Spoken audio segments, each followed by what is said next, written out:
சிட்டின்னு சொன்னா இவன் ஸ்மார்ட் ஸ்ட்ரீட்னு ஆரம்பிக்கிறான் தெருவை. தமிழ் சென்னையை ஸ்மார்ட் சிட்டின்னு அறிவிச்சுட்டு பாண்டி பஜார் ஒரு தெருவை மட்டும்தான் அவன் ஸ்மார்ட் சிட்டிக்கு வேலை பார்த்துருக்கிறான். அது மட்டும்தான் இருக்கு. ஆக இது என்ன மோசமான ஒரு சூழ்நிலைன்னு சொன்னா, இவர்கள் கொள்ளையடிப்பதில் மோடியை விட கொள்ளையடிக்கக்கூடியவங்க யாரும் இந்தியாவில் இல்லை.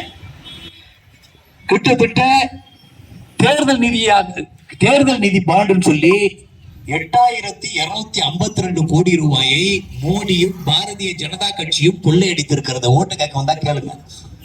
ஏப்பா 8252 கோடி அடிச்சிருக்கிறியே அப்படின்னு கேளுங்க. பிஎம்கே நமக்கு கொரோனா நேரத்தில் தவிச்சோம் இல்லையா? படம் இல்லாம தவிச்சோம், சம்பளம் வராம தவிச்சோம், வேலை இல்லாம தவிச்சோம், சாப்பாடு இல்லாம தவிச்சு வெளியே வர முடியாம தவிச்சோம். எல்லாம் இருந்த அந்த சூழ்நிலையில பிஎம் கேர்னு ஒரு ஃபண்ட் ஒன்று கிரியேட் பண்ணாரு. வசூல் பண்றது மக்கள்கிட்ட போய், ஐயோ எல்லாருக்கும் கொரோனா வந்துருச்சு, எங்களால ஜனங்களை காப்பாற்ற பணம் இல்லைன்னு சொல்லி அதில் 12700 கோடி ரூபாயை மோடி கொள்ளையடித்திருக்கிறார். இதான் உண்மையான செய்தி. அதோடு விடலுங்க, 7 லட்சம் கோடி ரூபாய் நாங்க சொல்லல, காங்கிரஸ் சொல்லல, ஆம் ஆத்மி சொல்லல, திமுக சொல்லல, அதிமுக சொல்லல, கம்யூனிஸ்ட் கட்சிகள் சொல்லல, சிஏஜி ரிப்போர்ட்னு அவங்களுடைய ரிப்போர்ட்டே சொல்லுது. என்ன சொல்லுதுன்னா, மோடி 7.5 லட்சம் கோடியை கொள்ளையடித்திருக்கிறார் என்று சொன்னதுதான் அவங்க ரிப்போர்ட்.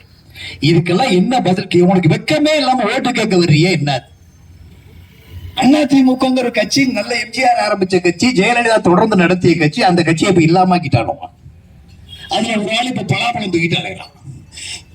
நிலைமை இந்த மாதிரி ஒரு மோசமான ஒரு நிலைமை இந்த நாட்டில் ஏற்பட்டு. ஆனா பிஜேபி காரன் கேட்டா, நாங்க திமுகவெல்லாம் தோக்கடிக்க போறது இல்லைங்க, நாங்க தோக்கடிக்க போற ஒரே கட்சி அதிமுகங்கிறான். அவனோட ஒரு ஓட்டாவது நான் கூட வாங்கினோங்கிறான். இங்க நிலைமை இந்த மாதிரி இருக்கு. இவங்க திருந்த போறது இல்லைங்க. இவன் நாட்டுல பெண்களுக்கு பாதுகாப்பு இல்லை. மணிப்பூர்ல பெண்களை நிர்வாணப்படுத்தி அழைச்சிட்டு போறான். இப்படி ஒரு மோசமான பெண்கள் பாதுகாப்பு பத்தி பேசுறாரு மோடி. உனக்கு என்ன யோகிதை இருக்கு பெண்கள் பாதுகாப்பை பத்தி பேசுறதுக்கு? அவங்க கட்சியில யாராவது ஒரு பெண்ணாவது நிம்மதியா இருக்கிறாங்களா? கட்சியில பூரா ரவுடிகளையும் பொறுக்கிகளையும் சேர்த்து வச்சிருக்கிற. இந்த நிலைமைகள்லாம் மாறும். இவர்கள் திருந்த மாட்டார்கள். இவங்க மத கலவரங்கள் தோன்றது. நடைபயணம் போகும்போதே நான் சொன்னேன், பார்த்துப்பீங்க, இந்த ஆள் நடக்க போறான் இந்த நாட்டுல, தமிழ்நாட்டுல கலவரத்தை கொண்டு போறானோ அந்த அண்ணாமலை. என்ன கடைசியில பார்த்தா திருவாரூர்ல ஒரு பையன் 2 முஸ்லீம் தொப்பியை போட்டு அங்க ஒரு கலவரத்தை தூண்டி விட ஆரம்பிச்சா. இதாங்க நம்மளோட நிலைமை. எங்க போனாலும் கலவரத்தை தூண்டிய, ஏன்னா நல்லது செஞ்சு ஓட்டு கேட்கிற யோகிதை இந்த பிஜேபிக்கு கிடையாது. நல்லது செஞ்சு ஓட்டு கேட்க வேண்டியது. நீ என்னாலும் ஒரு திட்டம் சொல்லு, நீ நல்ல திட்டம் பண்ணு, ஒரு திட்டம் சொல்லு. மக்கள்கிட்ட போய் நான் கேஸ் வேலையை ஏன்னா 400 ரூபாய் வித்த கேஸை 1000 ரூபாய் கொண்டு விட்டீங்களா இல்லையா? 40 ரூபாய் 35 ரூபாய்க்கு வித்துக்கிட்டு இருந்த காங்கிரஸ் காலத்துக்கு வித்துக்கிட்டு இருந்த பெட்ரோல் இன்னைக்கு என்னடா விலை? இதை யாராவது கேட்கறீங்களா? யாராவது? நான் எல்லாரும் பிள்ளைங்க தான் சேர்த்து தான் பேசுறேன். பிஜேபி காரங்களே, அதிமுக காரங்களே, போலீஸ்கார விட்டு பிள்ளைங்களே எல்லாம் உங்க தன்மைக்கு தான் சொல்றேன். நாங்க இங்க ஓட்டு பொறுக்கிறதுக்கு பிச்சை எடுக்கிறதுக்கு இங்க வரல, நாங்க நிக்க கூட இல்லை. இந்த மாதிரி நிலைமை எப்படி எந்த நாட்டுல இந்த மாதிரி நடக்குது? உலகத்திலேயே மக்கள் பணத்தை கொள்ளையடிக்கிறது 2 பேர் விற்கிறாங்க இந்த நாட்டை. ஒண்ணு மோடியும் அமித்ஷாவும் சேர்ந்து இந்த நாட்டை விற்கிறாங்க. இதை 2 பேர் வாங்கிட்டு இருக்கிறான். அம்பானின்னு ஒருத்தன், அதானின்னு ஒருத்தன் கூறு போட்டு வித்துக்கிட்டு இருக்கிறான் அந்த நாட்டை. கேட்கறதுக்கு நீங்க ஆள் இருக்காங்க. ஒரே வழி எலெக்ஷன். அந்த எலெக்ஷன் நிம்மதியா நடத்த முடியும்னா அதுவும் பயமா இருக்கு. இவன் நம்ம போடுற ஓட்டு ஜனங்க கேட்கிறான், ஏங்க நீங்க போடுற ஓட்டு உங்களுக்கா வருமா? நான் கரெக்டா போடுறேங்க, அது தாமரைக்கு போதுங்கிறாங்க. மக்கள் சந்தேகப்படுறாங்க. ஏன்னா தேர்தல் கமிஷனரை நீனே போட்டுக்கிற, தேர்தல் அந்த ஓட்டிங் மிஷின் தயார் பண்றான்ல, அங்க தயார் பண்ற டைரக்டர்ல இமாலயா போடுற. ஏன்னா இதுல ஓட்டிங் மிஷின்ல கூட எங்களுக்கு நம்பிக்கை வரலையே. ஏன்னா இப்படி தில்லுமுள்ளு பண்ணி ஏன்னா ஜெயிக்கிறீங்க? எலெக்ஷனை நீங்களே ஜெயிச்சுதான் அறிவிச்சு தொலைச்சிட்டு போவாங்கடா. நாங்க ரோட்டில் இருந்து கத்தணும், ஜனங்க வேட்பாளர் நிக்கணும், எலெக்ஷன் நடக்கணும். இவ்வளவு பேர் கத்தி அந்த கட்சியை வேட்பாளர் அறிவிச்சு திருவா போய் மக்கள்கிட்ட போய் சொல்லி ஓட்டு இன்னும் எவ்வளவு கேட்கணும். நீ ஃப்ராட் பண்ணி ஜெயிக்கிறதுக்கு பண்ணி தொலைச்சுட்ட, நீனே ஜெயிச்சுட்டு அறிவிச்சு தொலை, நாட்டை கொண்டு நாசமாக்கி தொலைய வானாங்கிறா. இப்படி ஒரு மோசமான ஒரு அரசியலை இந்தியாவில் அறிமுகப்படுத்தி கேவலமான ஒரு அரசியல். வெக்கமே இல்லைங்க, வெக்கமே இல்லை. நான் திருப்பி ஓட்டு கேட்கறது அதிமுக விட்டுருக்கான், ஒழிஞ்சிச்சு. அவன் அடுத்து பிடிக்கிறான்னு வந்துட்டு இருக்கிறான். அவனால பரவாயில்ல, இவன் மோசமான ஆளா இருக்கிறான். நாட்டுல ஜாதியை பேசுறான், மதத்தை பேசுறான். ஏன்னா பாராளுமன்றத்துக்கு சட்டமன்றத்துக்கு யார் வேணும்? முஸ்லீம் வேணுமா? அங்க போய் நான் தொழுகை நடத்த போறியா நீ? இந்து என்ன போய் நீ மணி ஆட்ட போறியா நீ? கிறிஸ்துவ போய் நாங்க சிலுவை அடிக்க போறியா நீ? நமக்கு சட்டமன்றம் என்பது, நாடாளுமன்றம் என்பது நல்ல நிர்வாகத்தை தரக்கூடியது. மக்கள்கிட்ட பணம் வாங்கி தாண்டா ஆட்சி நடத்துறீங்க. 1.5 லட்சம் கோடி ரூபாய் ஜிஎஸ்டில வசூல் பண்றாங்க தினமும், ஒவ்வொரு மாசமும். வருஷத்துக்கு கிட்டத்தட்ட 18 லட்சம் கோடி ரூபாயை கலெக்ட் பண்றாங்க. ஏன்னா இவ்வளவு பணத்தை வாங்கிட்டு 150 லட்சம் கோடி இன்னைக்கு கடன் வாங்கியிருக்காங்க நாடு. 150 லட்சம் கடன் எதுக்குடா வாங்கினேன்னு கேட்டா, இன்ஃப்ராஸ்ட்ரக்சர் டெவலப் பண்றானா, ஏர்போர்ட் கொண்டு வர்றானா, ரோடு கொண்டு வர்றானா. இதுக்கு 150 கோடி லட்சம் கோடி கடன் வாங்கியிருக்கிறான் வெளிநாட்டுல. ஏண்டா எங்கள்கிட்ட மாசம் மாசம் மக்கள்கிட்டையும் லட்சக்கணக்கான கோடிகளை எடுத்துட்டு நீ 150 லட்சம் எவ்வளவுடா செலவு பண்ணா? சரி, இந்த ரோடு போடுறதுக்கு, இந்த ஹார்பர் கட்டுறதுக்கு, எல்லாத்தையும் அம்பானி அதானிக்கு கட்டி கொடுக்கறதுக்கு யாரு எவ்வளவு போட்டிருக்கானா? வெறும் 1.5 லட்சம் 150 லட்சம் கோடி வாங்கிட்டு வெறும் 20 லட்சம் கோடி தான் செலவு பண்ணிருக்காங்க. இது மாதிரி ஒரு மோசமான, அருவருக்கத்தக்க, மக்கள் விரும்பாத ஒரு அரசியலை இங்க தமிழ்நாட்டில் நடத்திக்கிட்டு இருக்கான். ஆனா வீதி வீதியா போய் சத்தம் போட்டுட்டு வர்றோம். இதையெல்லாம் மாறணும்னு தயவு செய்து மக்கள் நினைக்கணும்.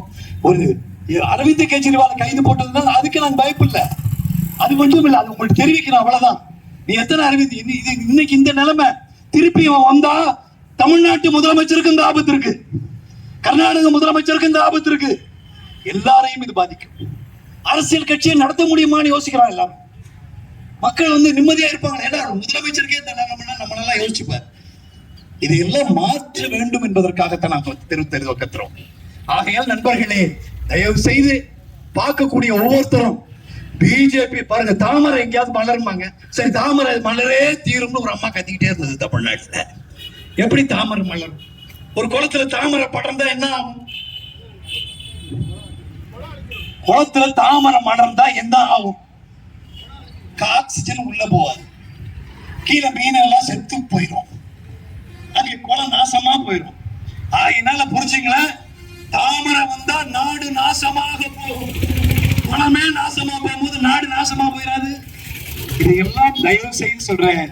அன்பார்ந்த நண்பர்களே, நீங்க எவ்வளவு பேர் கேட்கறீங்கன்னு முக்கியம். கேட்பவர்கள் ஒவ்வொருவரும் தயவு செய்து செஞ்சீங்க. தயவு செய்து இன்னைக்கு நீங்க நிறைய சொல்றோம், திமுக ஓட்டு போடாது, திமுக போடாது. திமுக படம் யாருக்கு போடுறது? இப்போ யாருக்கு போடுறது சொல்லு. இன்னைக்கு திமுக இந்தியா கூட்டணியை தவிர இந்தியாவை காப்பாற்ற இன்னைக்கு வேற அணி கிடையாது, வேற கட்சிகள் கிடையாது. இந்தியா நீங்க காப்பாற்றப்படணும்னா நீங்க தான் இந்தியா கூட்டணிக்கு தான் ஓட்டு போடணும். உங்களுக்கு வழி கிடையாது. இதை உற்றால் ஒரு மாற்று இல்லை. இதைத்தான் நாங்கள் வேண்டுகோளாக வைக்கிறோம். இதைத்தான் சொல்றோம். திமுக அது பண்ணுது. திமுக தேர்தல் இல்ல, திமுகவுக்கோ சட்டமன்ற தேர்தல் இல்லை. முதல்ல ஞாபகம் வச்சுங்க, இது மோடியை ஒழிப்பதற்கான தேர்தல். மோடியை நம்மளால திருத்த முடியாது, பிஜேபி காரர்கள் நம்மளால திருத்த முடியாது. இது அதிமுக காரனுக்கு புரிய போறதும் கிடையாது. இவர்களை திருத்துவது நம்முடைய வேலை இல்லை, இவர்களை ஒழிப்பதுதான் நமது வேலையாக இருக்க வேண்டும். ஜனநாயக ரீதியாக இவர்களை ஒழிப்பதற்கு நாம் தயாராகணும். ஒவ்வொரு பொதுமக்களும் உங்க பிள்ளையை நம்பி ஓட்டு போடு. வருங்காலம் உங்க பிள்ளைகளை பத்தி நினைங்க. கல்வி நல்ல வேலை கொடுத்தானா, 2 கோடி பேருக்கு வேலை தரேன்னு சொன்னா கொடுத்தானாங்க? வருஷத்துக்கு இன்னைக்கு நம்ம பிள்ளைக்கு என்ன எதுக்கு நமக்கு இலவசமே வேணாம், பிள்ளைய நல்லா படிக்க வைக்கலாம்ல. வேலை வாய்ப்பு 2 கோடி பேருக்கு வருஷத்துக்கு வேலை தரேன்னு சொன்னான, ஓட்டு போட தாமரையை தூக்கிட்டு வந்தா ஏத்து கேளுங்க. ஏங்கடா தாமரையை தூக்கிட்டு வர்றிய, 2 கோடி பேருக்கு வேலை தரேன், நீ என்ன ஆச்சுன்னு 400 ரூபாய் வித்த கேஸ் இன்னைக்கு 1000 ரூபாய்க்கு விற்கிறிய, எப்படிதான் நடக்குதுன்னு கேளு. எப்படி இங்க பெட்ரோல் விலை ஏறும்போது சொல்றான், கேஸ் ஏறும்போது என்ன சொல்றான் தெரியுமா? ஆயில் கம்பெனி எல்லாம் ஏத்துதான். ஆயில் நான் ஏத்துல, விலை ஏறும்போது நான் ஏத்துல, அது பெட்ரோல் கம்பெனி ஏத்துச்சு. ஆனா எப்ப 1 ரூபாய் இறக்குறான், 10 ரூபாய் இறக்குறான். இறக்கும் போது சொல்றான், அப்ப ஆயில் கம்பெனி இறக்குச்சுன்னு சொல்லல, மோடி இறக்குறாராம். ஏடா முட்டாளுங்களே, கொள்ளையடிக்கிற கூட்டமே. மோடினா முட்டாள்னு அர்த்தங்க. எலெக்ஷன்ல கள்ள ஓட்டு போடுறது என்னங்க அர்த்தம்? சண்டிகர்னு ஒரு பகுதி, இந்தியாவில் சண்டிகர்னு ஒரு ஊர்ல எலெக்ஷன் நடக்குது, மேயர் கார்பரேஷனுக்கு. நான் ஃப்ராடா சொல்றேன். ஏன் நீ மக்கள் ஜாக்கிரதையா மட்டும் இருக்கணும்னு சொல்ல வரேன். நல்லா சொல்லதான் முடியும். திருந்துங்க, திருந்தாட்டி போங்க. ஓட்டு போடுற அந்த அதிகாரி 8 ஓட்டு தப்பான ஓட்டுன்னு சொல்லி பேனாவை அடிக்கிறான். அது நான் கேட்கிறேன், அது அங்க இருக்கிற லெப்டினன்ட் கவர்னருக்கு தெரியாதா? அந்த கவர்னருக்கு தெரியாம அந்த அதிகாரி தப்பு பண்ண முடியுமா? முடிஞ்சிருக்க முடியுமா? அவ்வளவு துணிச்சலான அந்த அதிகாரி அவன். அந்த லெப்டினன்ட் கவர்னர் அமித்ஷாவுக்கு தெரியாமல் செய்திருக்க முடியுமா? அமித்ஷா சொல்லாம செஞ்சிருப்பானா? அமித்ஷா மோடிக்கு தெரியாமல் அமித்ஷா செய்திருக்க முடியுமா? முடியாது. ஆக இதிலிருந்து என்ன தெரியுதுன்னு சொன்னா, இந்த ஃப்ராட செய்ய சொன்னது மோடி தான், இந்த ஃப்ராட செய்ய சொன்னது அமித்ஷா தான், இந்த ஃப்ராட செய்ய சொன்னது அந்த கவர்னர் தான். ஆகையினால் ஃப்ராடுன்னு தான் சொல்ல முடியும். முட்டாள் தான் சொல்றோம், திருடன் தான் சொல்றது. திருடனை போய் இல்லைங்க ரொம்ப நல்லவங்க என்ன சொல்ல முடியும்? ஆக நம்ம நாட்டினுடைய தலையெழுத்து ஒரு மோசமான, ஒரு கேவலமான, ஒரு அருவருக்கத்தக்க அரசியலை இந்த நாட்டில் செய்து கொண்டிருக்கிறார்கள். தயவு செய்து அருமை தோழர்களே, இந்த கூட்டம் வாழுங்க. விடுதலை சிறுத்தைகள் கட்சியில் வந்திருக்காங்க, உங்களை வரவேற்கிறேன். அன்பார்ந்த நண்பர்களே, தயவு செய்து இதை நாங்கள் எல்லாம் நீங்கள் எல்லாம் புரிந்து கொள்ள வேண்டும். நான் எதற்காக நான் தலைமுறையாக நாங்கள் ஆற்றிருக்கிறேன். கண்டிப்பாக ஒவ்வொருத்தரும் இந்த கட்சியை சார்ந்தவர்கள் நீங்கள் வந்து பேசணும். எங்களோட இந்த கூட்டணியில வந்து நீங்க இந்தியா கூட்டணியில் எங்களை சொல்றாங்க, நாங்கெல்லாம் சேர மாட்டோம்னு சொன்னான். ஏன்னா எங்களை வந்து சங்கின்னா, எங்களை இந்துத்துவான்னா, சாஃப்ட் இந்துத்துவான்னா, என்னென்னமோ சொல்லி பார்த்தான். ஒன்னும் முடியல. அரவிந்த் கெஜ்ரிவால் அவர் யாரு அப்படிங்கறத நிரூபிச்சு காட்டி இந்தியா கூட்டணியில் சேர்ந்து இந்தியா மட்டும் இல்ல, இந்தியாங்கிற பேரையும் காப்பாற்றணும். நாங்க ஜெயிச்சு வரதாண்டா போறோம். இந்தியா கூட்டணி தான் இந்தியாவை கைப்பற்ற போகிறது. இந்த தேர்தலில் ஜூன் 4ஆம் தேதி இந்தியா கூட்டணி கைப்பற்றியே தீரும். வேற வழியே கிடையாது. இந்திய மக்கள் எல்லாம் முடிவு பண்ணிட்டான். நீ வந்து இனிமே ஃப்ராட் பண்ணணும்னு நினைச்சா கூட உன்னால பண்ண முடியாது.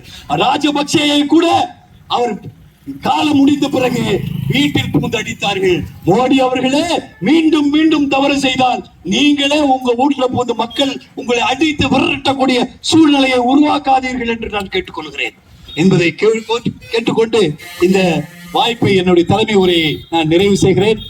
வந்திருக்கக்கூடிய அனைத்து கூட்டணி கட்சிகளுக்கும் என்னுடைய வாழ்த்துக்களை தெரிவித்துக் கொள்கிறேன். இந்த கண்டனத்தை அரவிந்த் கெஜ்ரிவால் அவர்கள் மீது ஒரு புலிவழக்கை போட்டு இன்னைக்கு தேர்தல் நேரத்தில் அவர் பரப்புரை செய்துவிடக் கூடாது, பிரச்சாரம் செய்திடக்கூடாது, இந்த நாட்டில் வந்து நல்லவர்கள் வெளியே இருந்துடக்கூடாது என்று ஒரு கெட்ட புத்தியோடு, தவறான புத்தியோடு, ஆனா நீ செஞ்சது முட்டாள்தனம் என்பதை ஜூன் 4ஆம் தேதி அரவிந்த் கெஜ்ரிவால் மீது கை வைத்து விட்டு நீ அதனுடைய விளைவுகளை நீ வந்து ஜூன் 4ஆம் தேதி பார்க்க போகிறாய். இந்தியாவில் இருந்து நீங்கள் சிறையில் வைப்பது முக்கியம் அல்ல. நாங்கள் ஆட்சிக்கு வருவோம். உன்னை வாழ்நாள் முழுவதும் சிறையில் வைக்கக்கூடிய காலத்தை இந்த இந்தியா கூட்டணி உருவாக்கி காட்டும் என்பதை இந்த நல்ல நேரத்தில் தெரிவித்துக் கொண்டு உங்கள் அனைவருக்கும் என்னுடைய வாழ்த்துக்களை தெரிவி விடைபெறுகிறேன்.